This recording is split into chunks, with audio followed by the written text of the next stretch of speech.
bisa menghadiri ada 3, tapi penceramahnya lebih dari 4 ya. Lebih dari 4, sehingga saudara lebih kurang berapa?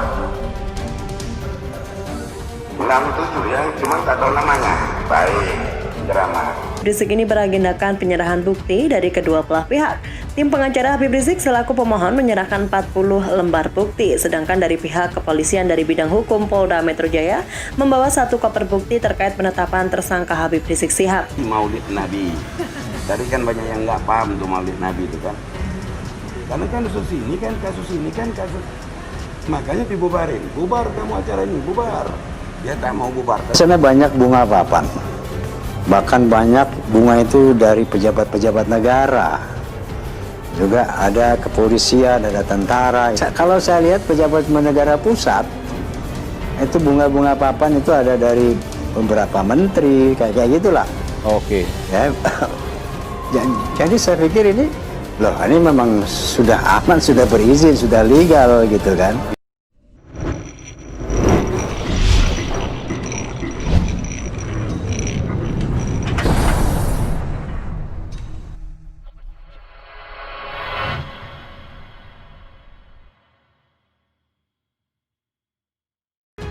Sidang pra-peradilan Rizik Shihab, tim hukum Polda Metro Jaya hadirkan ahli pidana dan ahli bahasa.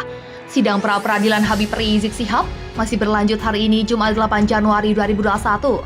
Setelah tim kuasa hukum Habib Rizik Shihab pada hari sebelumnya mengundang Raja Dangdut, Rhoma Irama, giliran tim hukum Polda Metro Jaya hari ini yang akan menghadirkan ahli hukum pidana dan ahli bahasa. Tim hukum Polda Metro Jaya selaku kuasa hukum para termohon dalam sidang pra-peradilan tersangka kasus kerumunan di masa pandemi COVID-19 dan penghasutan Rizik Shihab akan menghadirkan ahli bahasa dan ahli pidana dalam sidang lanjutan di Pengadilan Negeri Jakarta Selatan pada hari ini Jumat 8 Januari 2021. Sidang Rizik ini beragendakan penyerahan bukti dari kedua belah pihak.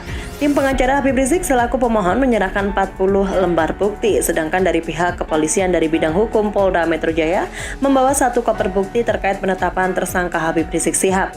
Sidang dipimpin langsung oleh Hakim Ketua Ahmad Sahyuti pukul 4 sore. Molor 3 jam dari jadwal yang telah ditetapkan sebelumnya, yakni pukul 1 siang, karena ada data yang belum lengkap. Kepala Bidang Hukum Polda Metro Jaya selaku kuasa hukum para termohon, Kombes Pol Hengki, mengatakan pihaknya akan menghadirkan 3 ahli. Hengki mengatakan para ahli tersebut akan dihadirkan untuk menjelaskan terkait apa yang penyidik Polda Metro Jaya telah lakukan dalam hal penetapan tersangka dan penahanan Rizik. Ada ahli pidana, ahli bahasa, yang kesemuanya akan mengupas apa yang telah kami lakukan, kata Hengki di Pengadilan Negeri Jakarta Selatan pada Kamis 7 Januari 2021. Diberitakan sebelumnya, tim hukum Polda Metro Jaya selaku kuasa hukum pihak termohon mengajukan lebih dari 20 pertanyaan kepada ahli pidana yang dihadirkan pihak pemohon yakni pakar hukum pidana dan Universitas Islam Indonesia Prof. Muzakir. Pertanyaan tersebut diajukan dalam sidang pra-peradilan kasus kerumunan di masa pandemi COVID-19 dan penghasutan dengan tersangka Rizik Shihab yang digelar di Pengadilan Negeri Jakarta Selatan pada Kamis 7 Januari 2021. Di antaranya puluhan pertanyaan tersebut, tim hukum Polda Metro Jaya mengajukan sejumlah pertanyaan di antara terkait dengan kewenangan penyidik terkait pra-peradilan proses penangkapan dan penahanan, kuantitas dan kualitas ahli bukti, proses pembuktian dan penetapan tersangka. Selain itu, tim hukum Polda Metro Jaya juga mengajukan pertanyaan lain di antaranya terkait dengan tindak pidana dan proses penyidikan pelanggar undang-undang kekarantinaan kesehatan.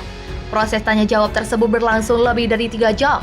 Muzakir menjawab pertanyaan tersebut secara virtual melalui aplikasi konferensi. Dalam proses tanya jawab tersebut, Muzakir sempat mengulang sejumlah jawabannya, terutama terkait dengan proses penetapan tersangka. Hakim Tunggal Pra-Peradilan di Pengadilan Negeri Jakarta Selatan, Ahmad Sahyuti pun sempat beberapa kali menegur baik kepada tim hukum Polda Metro Jaya, Muzakir maupun tim kuasa hukum Rizik karena mengulang-ulang pertanyaan atau jawaban terkait hal yang pada pokoknya dinilai memiliki kesamaan.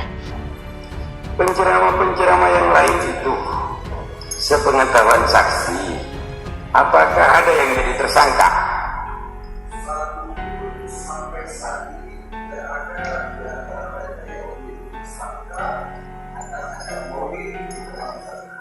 Oke, itu penceramahnya tak ada yang jadi tersangka.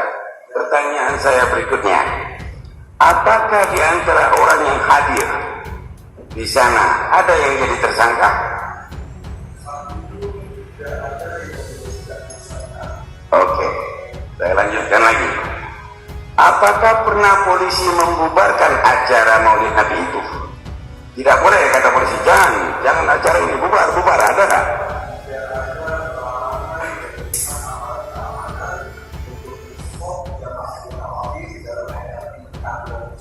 Jadi kehadiran para tentara dan polisi tadi mau mengamankan.